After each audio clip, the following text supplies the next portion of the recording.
Welcome to Mega64 Movie Club, where we talk serious cinema. We go Criterion style. We go, what's another thing like Criterion? I don't know. I'm not cool Arrow, enough to know. Arrow Video style. We go. Yeah, who released Popstar Never Stopping? That's our movie today. Arrow Postal. Was it them? Nice. We're doing the biggest Arrow Postal films on the market. Yeah, biggest. Today's movie On the is Sean pick. It's a me pick. I picked this movie. Popstar. Popstar. Never stop, never stopping. Popstar. A title that makes me laugh still. I think it's a funny. Yeah. Funny. Case in point.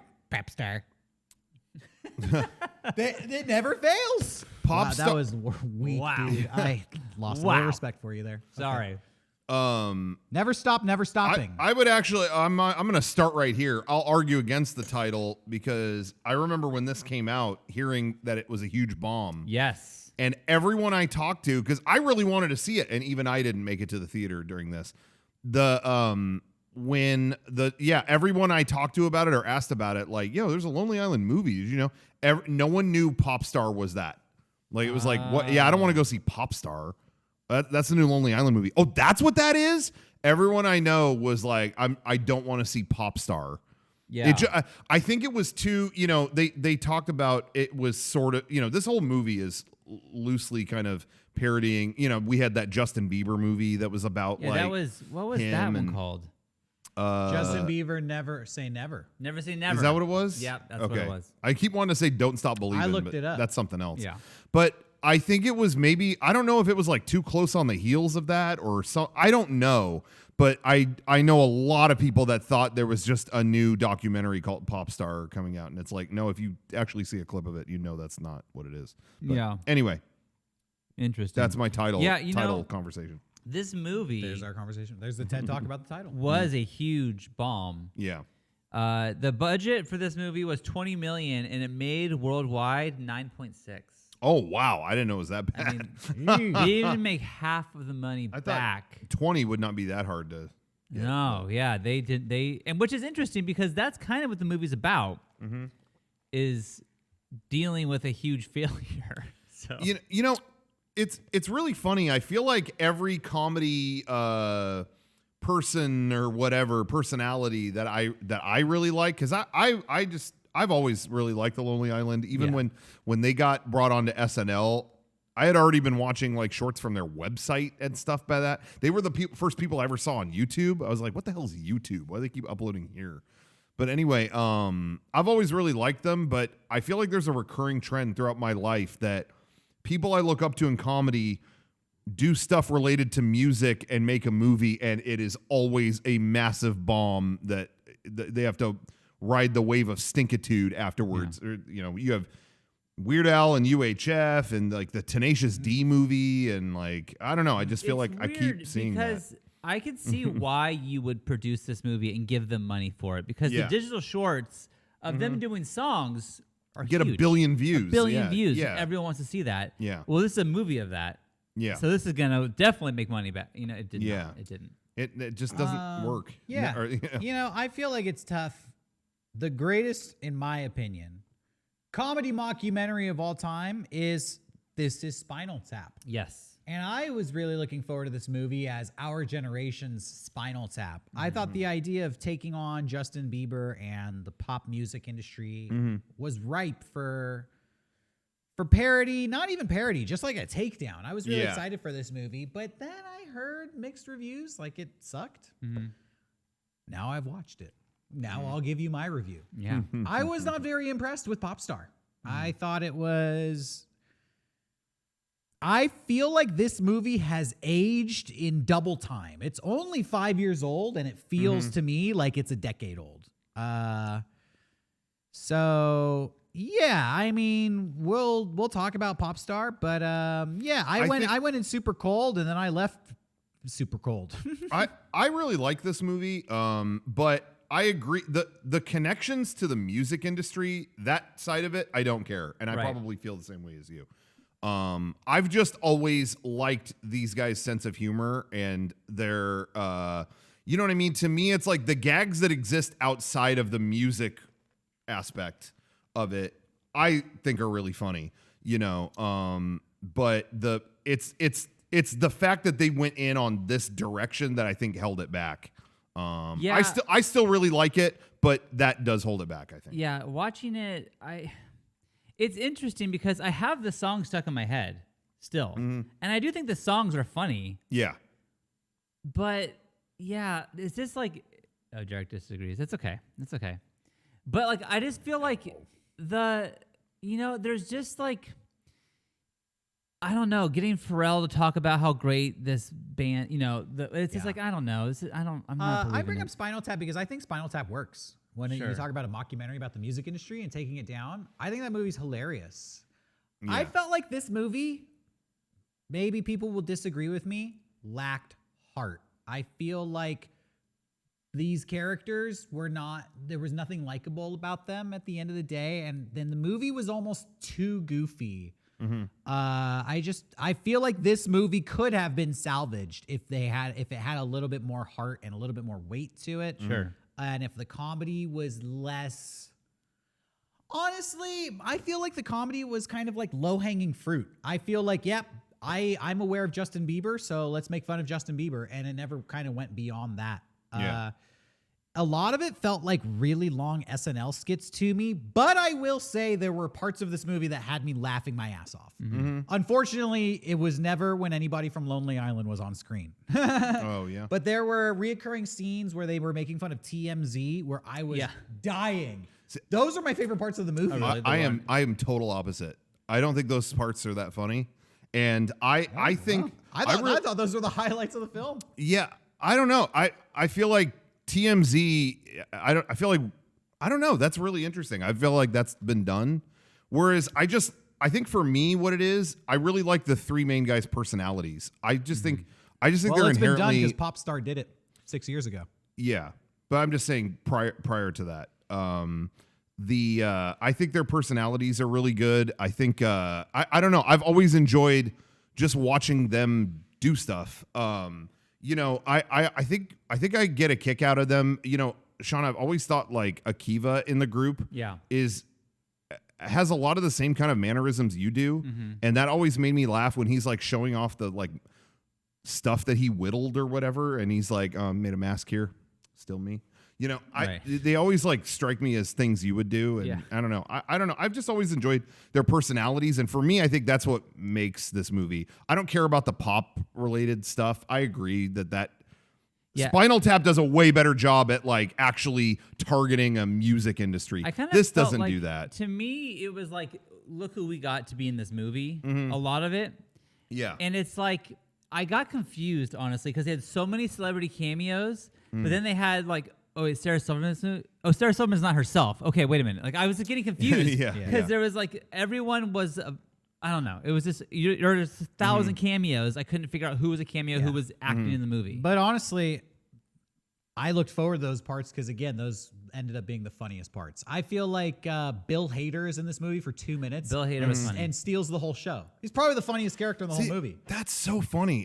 Those did He not was work so for funny. me. He was killing it. Those parts did not work for me when he's doing the okay. defibrillator. Yeah, that felt like deleted I scenes to me. I loved loved it. I loved That was that. Legitimately the only part of the film that was enjoyable. You know what? There were parts where I thought like, oh, this is a funny joke, and then they explained the joke a lot, and it's like, oh, I got it. I fucking got it. And again, I just felt like so much of it was low hanging fruit. Like, song about the gay. Well, that wasn't a song. I mean, that song is like, it goes around at the end. He's like, oh, that was offensive. I shouldn't have done that, which I guess is a lesson to be learned. But I don't know. The song "I'm So Humble" is a funny song title. Bad guy. What's that? Apparently that song was a direct like influence by Macklemore, who I forget the song Macklemore did. I have it here. Yeah. Oh, good. It's Same love. Anyways, we haven't even talked about the movie. Sorry. But at some point, let's save it. I'm gonna come back to this song. Let's talk about the dang movie. All right, we've pretty much reviewed the whole thing. Yeah. We're 10 minutes into the show. This is Popstar, It Never Stop Stopping. So it's told in the form of a mockumentary, a musical documentary, and it stars Connor. For real. Yeah, but his real name is Connor Friel. but he goes by the stage name Connor for real. Oh. And he is a member of the Style Boys. This is like the Lonely Island characters play a trio of hip hop. I don't know, they're kind of like the Beastie Boys, like a raunchier version of the Beastie Boys. They're the Style Boys, and they win a Poppy, which is this movie's version of a Grammy, for a song called Turn Up the Beef. But then they have a beef because Connor doesn't give credit to, is it Akiva? Is that the actor's name? Yeah. Yeah. Akiva's character. I forget his actual character's name, though. Yeah. What is his character's There's Owen, name? Connor Owen, and then the other one. Yeah. Lawrence? Lawrence, I think? Lawrence yeah. Dunn, yeah. Yeah. So basically the group splits up because they can't share credit. And Andy Samberg, Connor for real, becomes a solo act with one of the other guys from Style Boys, Owen, becoming his DJ. And he launches a solo album called Thriller Also, which tops the charts. And I think that's basically the setup for this movie. You're following a pop star after he has released a chart-topping album, and he has a little bit of a history with his old band, and he's preparing for his second album. That's kind of what this movie is about, right? Yeah, I would say so. It's funny because I got a lot of like In Sync Justin Timberlake vibes from this, where it's like one person was the star and then like moved on to a solo thing and then left the other ones behind, kind of. Yeah. Which is interesting because Justin Timberlake is in this movie, which I thought, I mean, I know what the guys have In Sync. I just think that's a typical thing in music, going Sure. all the way back to Beyonce did that same thing. I Michael guess. Jackson from the Jackson 5. Yeah, I guess you're right. There's always a breakout star from the group who's gonna, go off and be famous. No, I'm just kidding. It's that guy. I got into a conversation because I watched it with my girlfriend. She's like, "Oh, this is like Backstreet Boys and NSYNC," and I was like, "No, way, like this happens all the time." Yeah, Beyonce. Yeah. I did think it was funny that Justin Timberlake is in this movie because he lived this life, Right. And he plays Connor for real's personal chef, and he's basically just like the whipping boy, like the lowest man on the totem pole, which is ironic.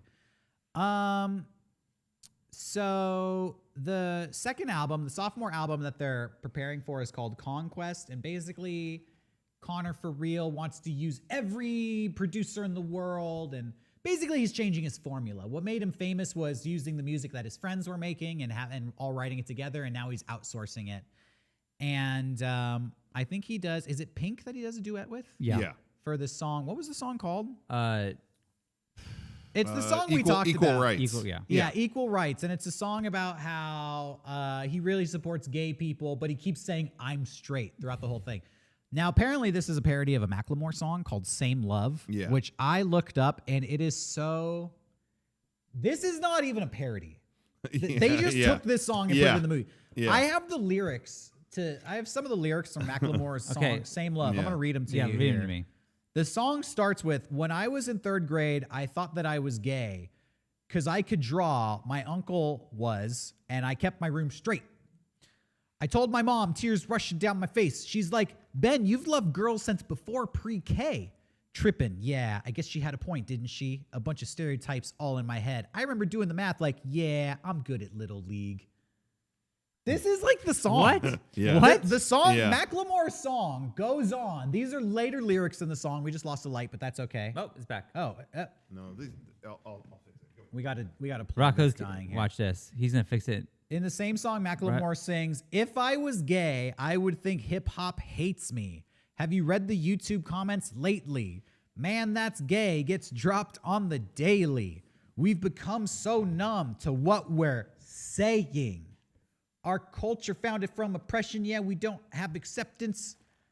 Call each other." Then he drops the F slur, which I'm not going to say here. Sure. "Behind the keys of a message board, a word routed in hate, yet our genre still ignores it." I would say that's pretty much the same song as what they have in Popstar. Which I thought was like funny, Yeah.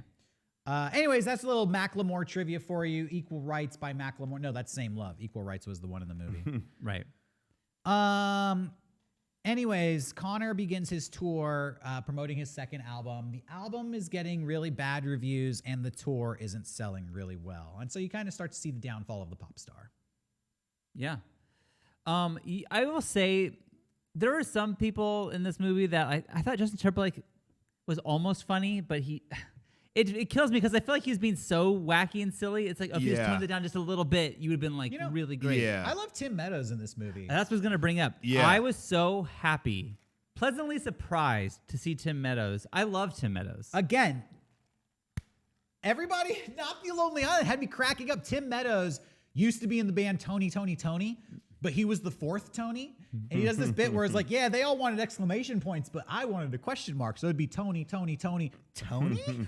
I used to watch SNL back in the 90s, and I feel like Tim Meadows was on that show forever and never kind of got his moment in the spotlight. He made that movie, The Ladies Man. He's really underrated. He's very underrated. I always have felt that way. He was great in He's Mean Girls. super funny. He's Yeah, great in Mean Girls. Yeah, he's great in all that. Anything he shows up. Yeah, I whenever always Tim, really I like never him. see a movie knowing Tim Meadows is going to be in it, but I'm always very happy when I find him. Yeah. You know, Every time Tim Meadows is in a movie, you know that character is going to have a moment he never fails to have a very Tim Meadows moment in the movie. I would say he's like, he reminds me of like Paul Rudd, where you just like you feel good seeing someone. Like, oh, I know I like you. Yeah, I know yeah. this. You're so nice looking. Tim Meadows, come be on a Mega64 video, please. Yeah, please. We love you. Yeah. So, anything else to say before we move forward in the plot here? No. The album's getting bad reviews. The concert isn't selling very well, so they decide to hire an opening act, a rapper named Harry The Hunter. Hunter Hunter the Hungry. Oh, Hunter the Hungry. Hunter there you go. the Hungry, a rapper Close. who is apparently a parody of Tyler the Creator. Which I can see that. Yeah. You know what's funny is Andy Samberg says that this movie is not about Justin Timberlake. Mm-hmm. He says it's a takedown of just the pop industry in general. But somebody compiled a list of all the similarities between Connor for real and Justin Timberlake.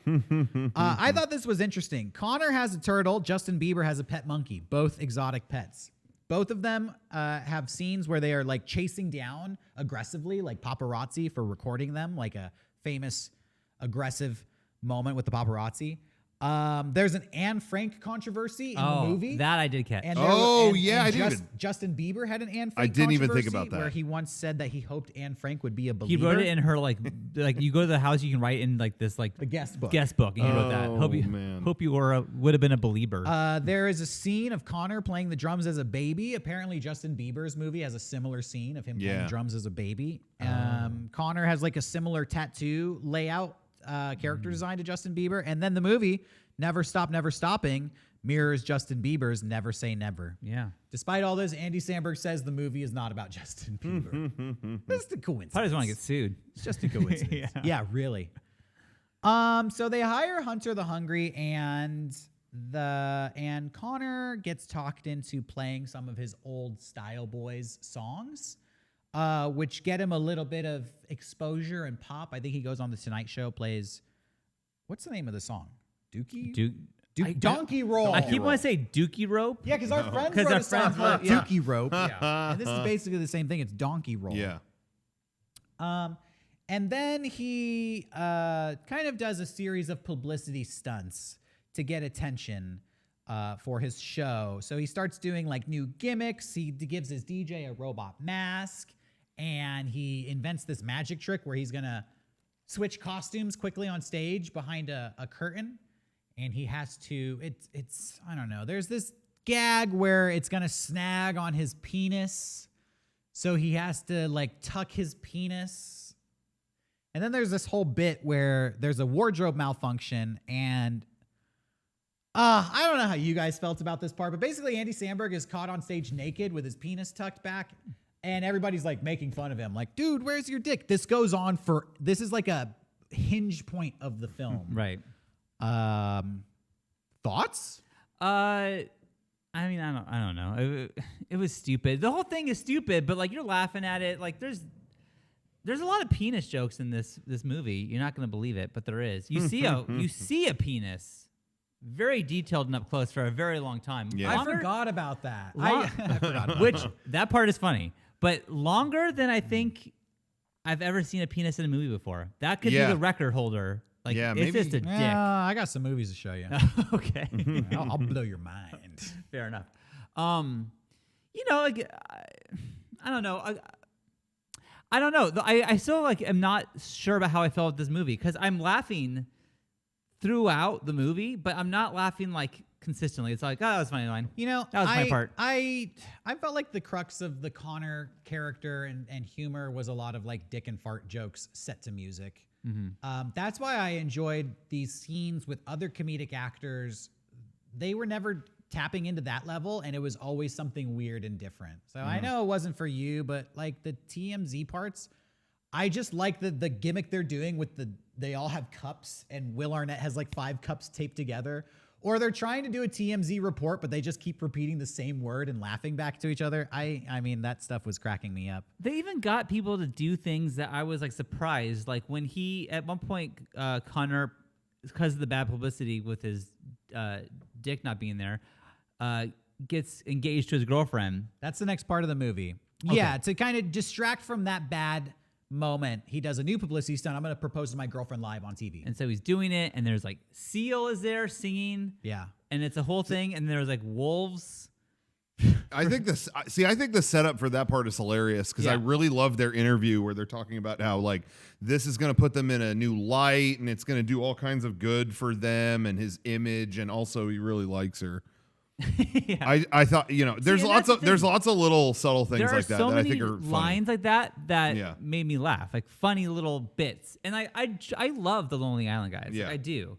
And I do think like even the songs, maybe like they weren't the best here. Like they are able to write incredible songs. Like I think they are really good at that. I really like Humble. I love the Fuck Bin Laden song. I really like that one.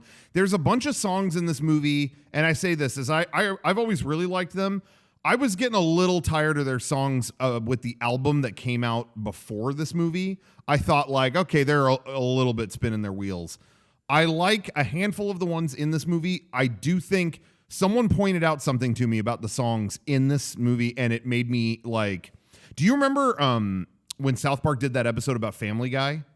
Yeah. And it was like how they write the show, and it was like these manatees just pick these, what events. about when we got iced tea with Mr. T? You think dad's bad? It's like, oh my God, that is the whole show. This movie, the problem I think it has with the songs is a lot of them are lists of things.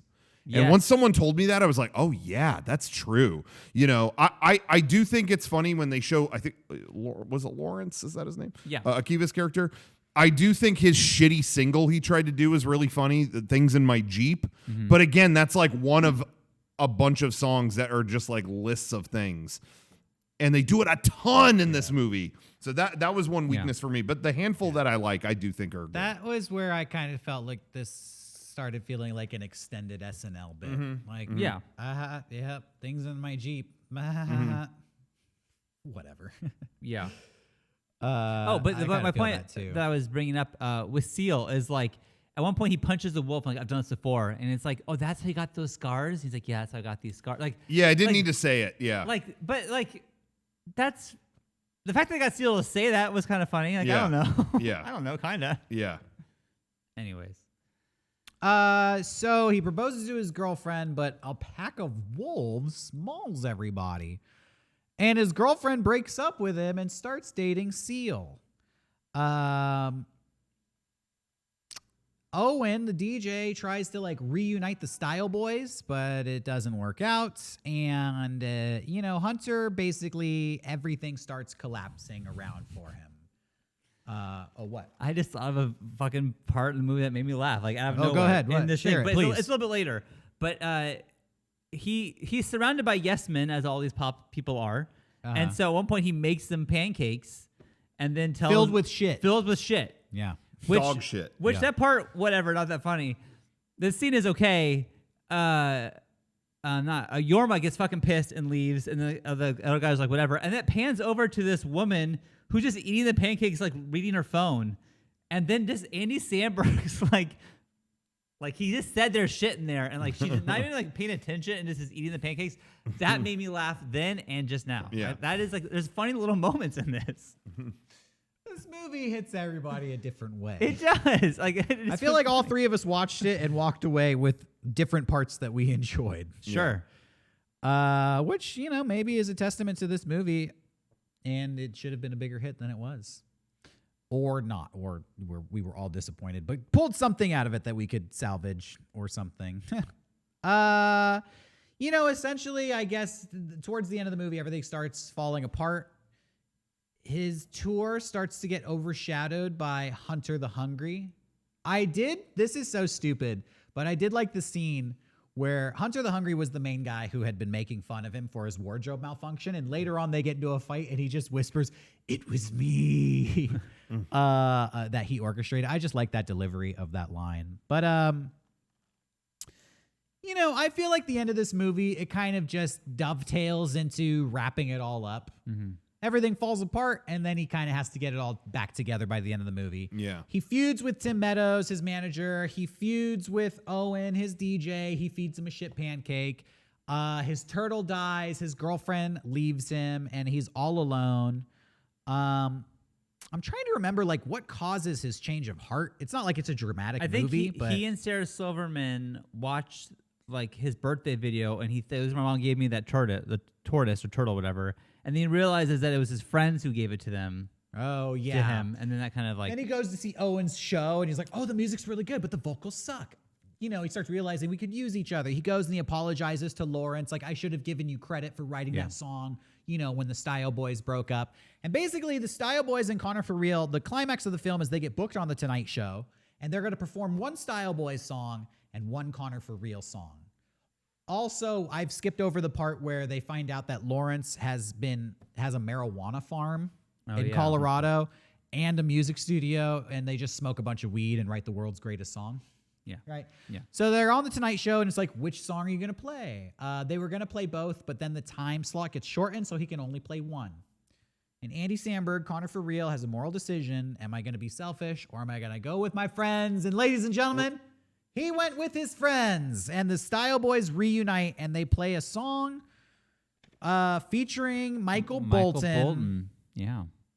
Called Incredible Thoughts, which wasn't Michael Bolton featured in I'm on a Boat?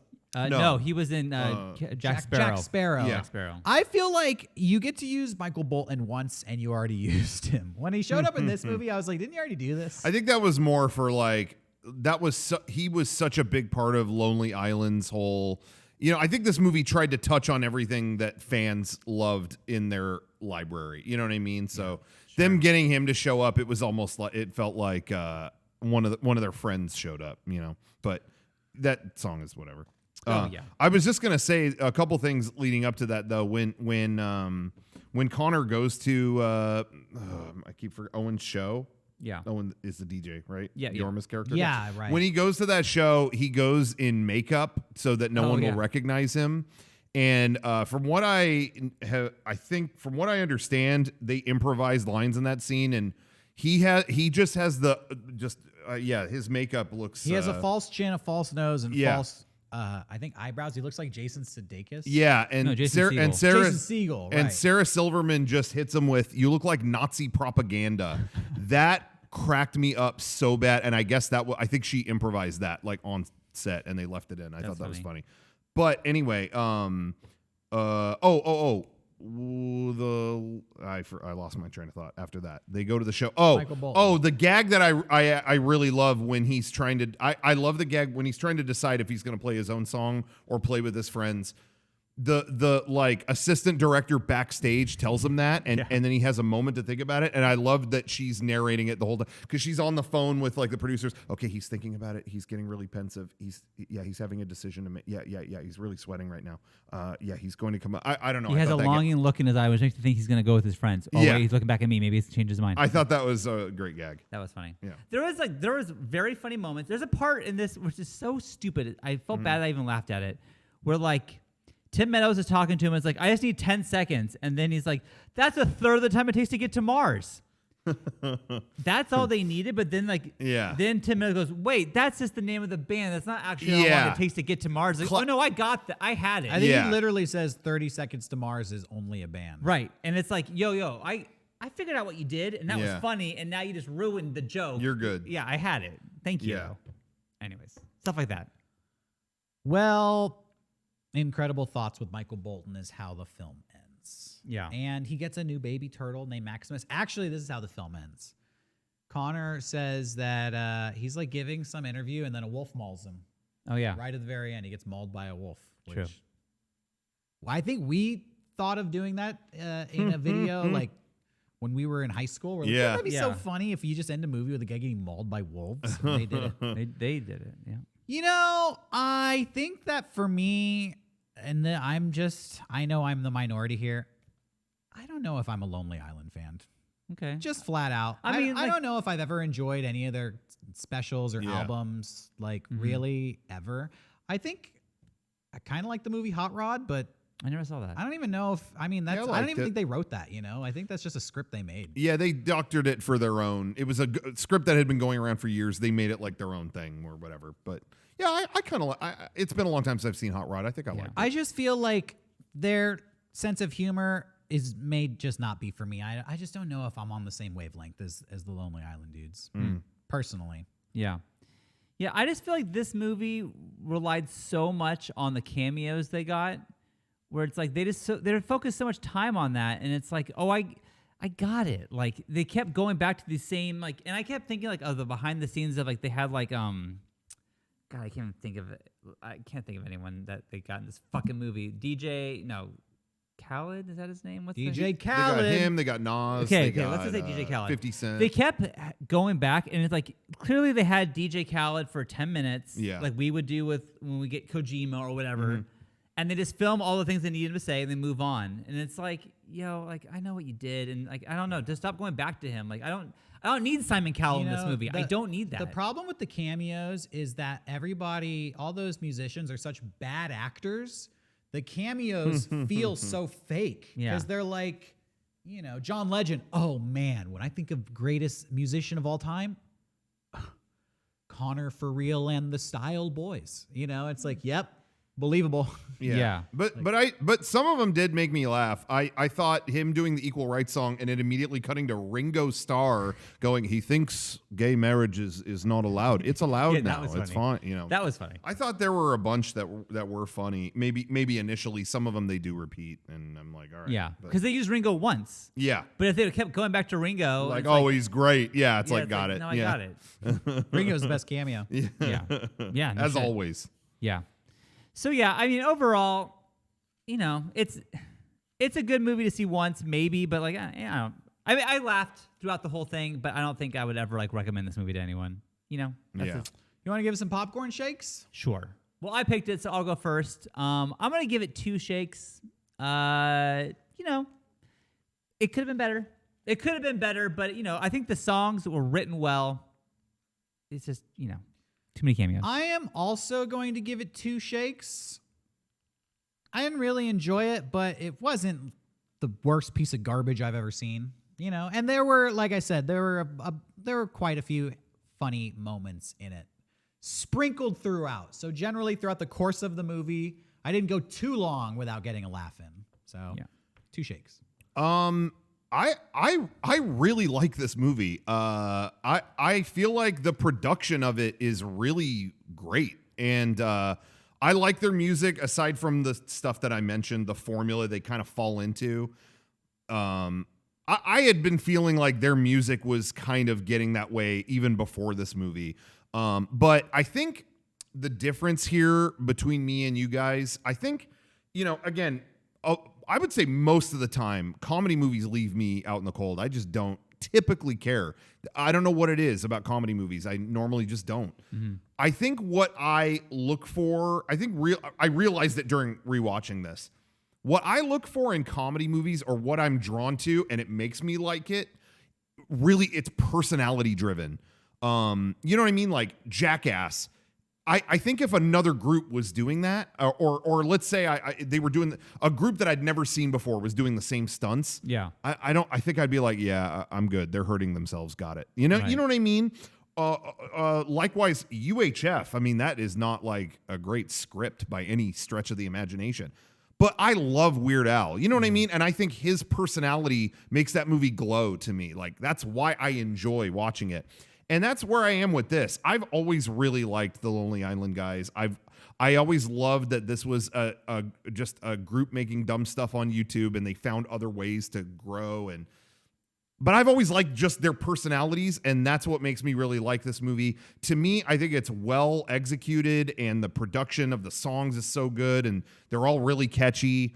And I really like them. And so I don't know. I enjoy, there's a part in this movie, not to be long-winded here, sorry, I'll get to it, but there's a part in this movie where everything is going wrong for Connor, and they show, like he's like cutting up his display with a katana, right, and everything is falling apart. And there's a part where he's on ATV and just crashes into this thing. Yeah, you know what I'm talking about? Yeah, he breaks in planter or something. Yeah, like there's a thing in his garden.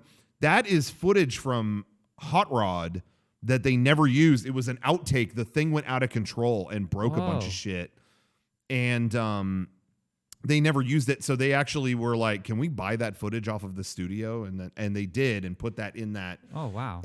And I think I just enjoy, like, I think there's part of me that enjoys the side of it of knowing that these guys had humble beginnings and did all this and continue to find funny ways to implement that, like old footage, and just, I don't know. I'm drawn to them, so I really like this movie. If somebody else had made it, maybe I would have ignored it.